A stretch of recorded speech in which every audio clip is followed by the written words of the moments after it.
Hey there guys, this is me, Malorian, and this will be another Gill Ball Battle Report. And I'm up against, here again, Jordan Murphy. Now, in the last time that we had our games here, he kind of took me to town. It was his Alchemist, and he beat me 12-0 and 12-2. So, in this one here now, he's going with his Morticians, and my goal is to get more than 2 points. If I can do that, I'm happy. And as well, I'm trying to play a little bit more now, trying to drill down. I think I have enough experience that I can start now picking the team that I really want. We had a long conversation of like Decimate versus Harry the Hat and all these different things.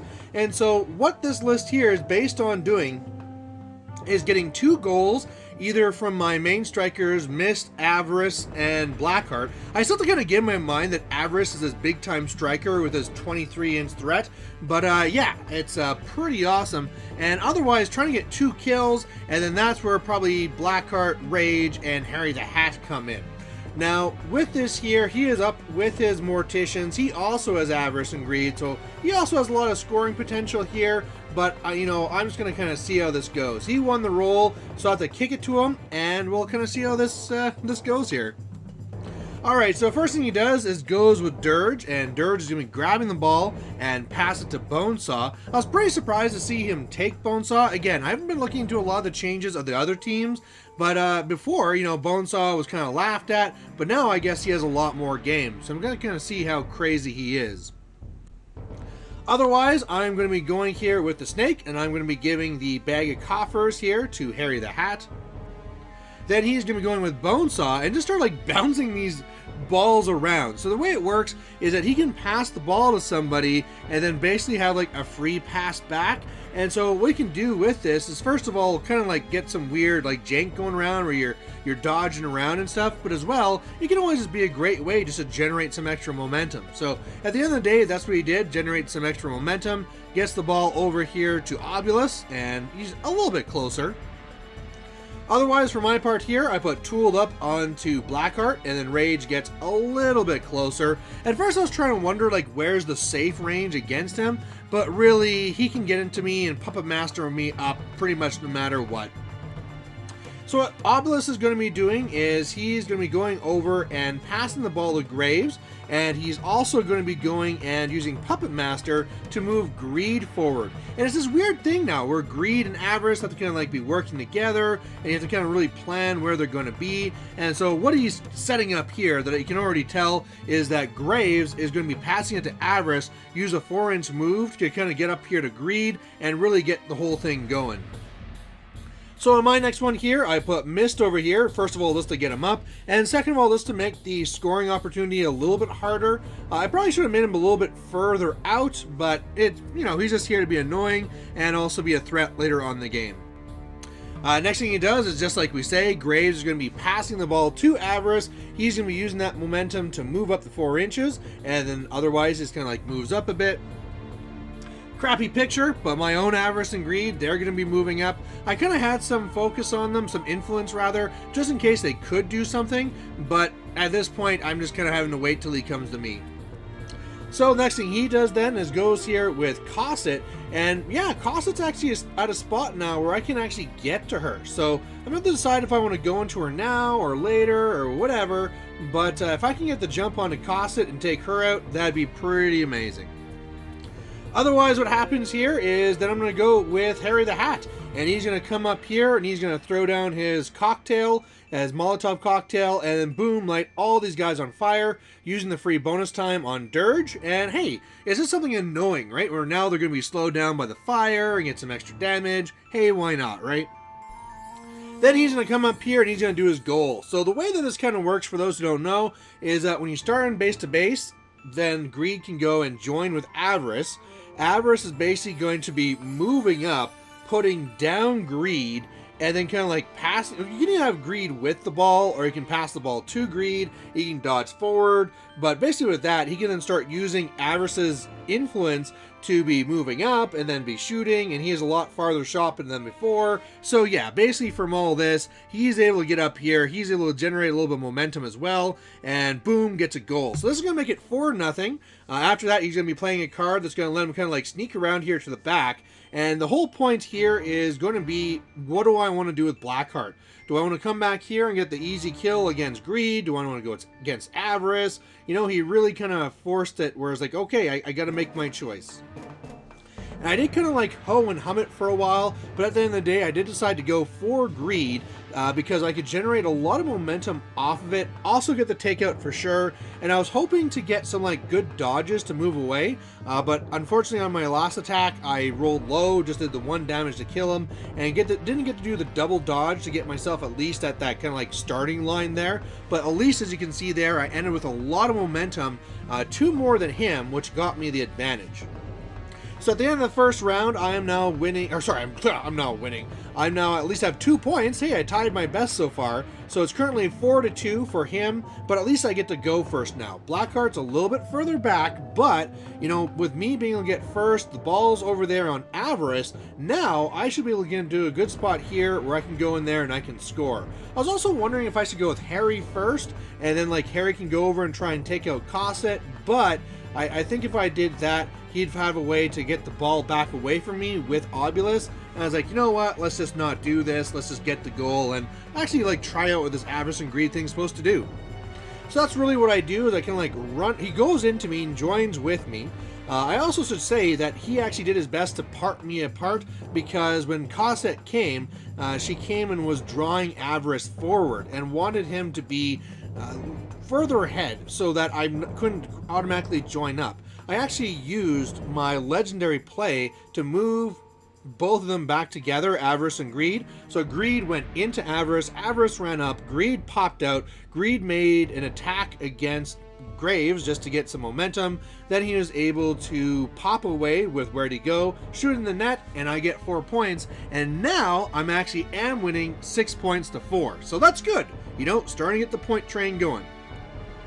Otherwise, then what he does is just kind of like runs the bird up here. Now the bird's here for 2 reasons. 1, just to be in the way, because now that mascots are only worth 1, who really cares if they die? And 2, if it stays here engaged, if he comes in here with Cosset, it'll just be a whole bunch more bad.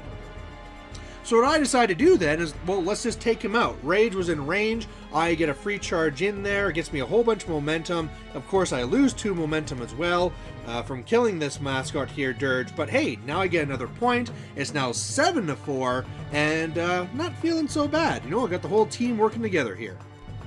Next thing he's going to do then is come in here with Graves, and Graves is going to be making an attack against Harry the Hat and making me bleed. Really helped mitigate the charge here because I did the defensive stance, and I did a card here that made me stoic, and as well the tough hide. So he only did like 1 damage to me. I'm bleeding 2, which is not the best, but hey, you know what? He didn't really do that much to me.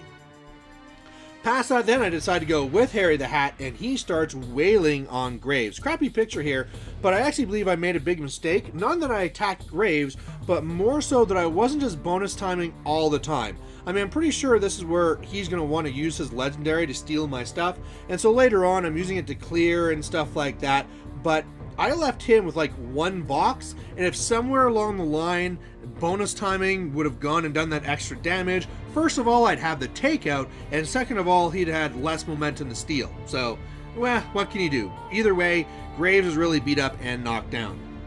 So next thing he's going to do is come in here with Avarice, and Avarice now is going to start going up against my Rage and really just single him out. And that's going to be now really bad, because one of the biggest changes to Cosset is that her playbook got a lot shorter, so she can rap like crazy. And so if you have things like singled out, and once he raises back up Graves 2 friends, yeah, that's going to be a really bad situation. So the next thing I do is I decide just to kind of come up here up against Greed. You know, he came back on, didn't really do anything, and I was able to sneak over here to kind of tie him up and as well make an attack on him, just kind of like weaken him a little bit more, and he should be another easy takeout down the line. So I'm actually sitting pretty good, right? 7 points. I'm on 2 models that are on pretty easy to take out. That'd bring me up to 11, and if I could just sneak in any other points in there, that'll be just happy times.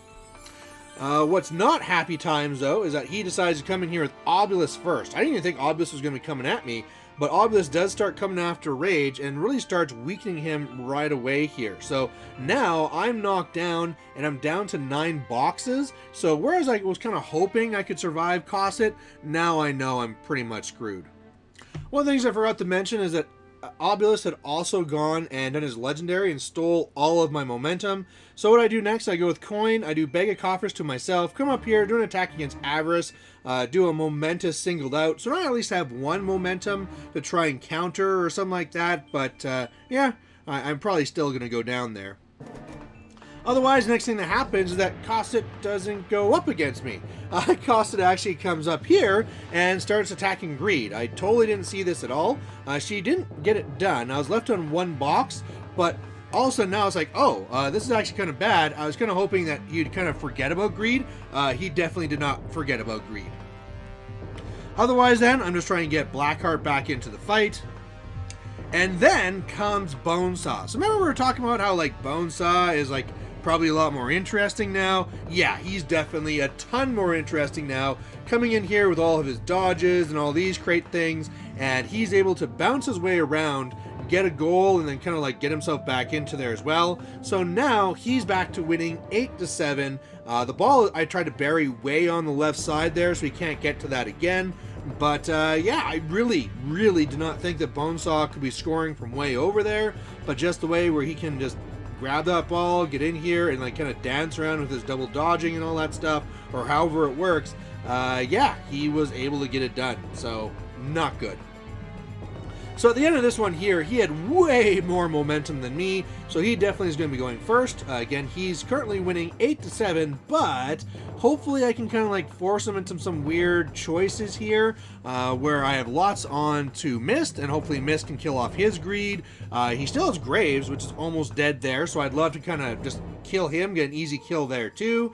And then as well, if I can maybe go first with something, like I think he's going to go first and kill Rage, and then if I go with Avarice and Greed, I think I'd be able to, where'd he go away and get behind his own net to kind of hide there. And so I think if I can do that, I can stall his win. So we'll see if that kind of happens. However, Jordan has kind of a cunning plan here, and what he does goes with Obelisk, uses Puppet Master onto Cosset.